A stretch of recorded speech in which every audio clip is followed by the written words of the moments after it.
पंचायत मान्यवरांना पाहिजे जाऊ द्यावं आणि विद्यार्थ्यांना नम्र विनंती आहे की आतापर्यंत इतक्या प्रखर उन्हात आपण ज्या शांततेने डॉक्टर कलामांना ऐकलं, आता सुद्धा त्याच शांततेने आपण मैदानाच्या बाहेर जावं.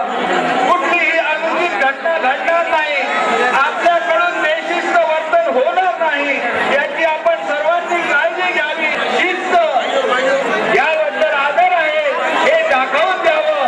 तसेच डाव्या बाजूच्या मुलींना सुद्धा मी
विनंती बॅरिकेडच्या पल्ल्या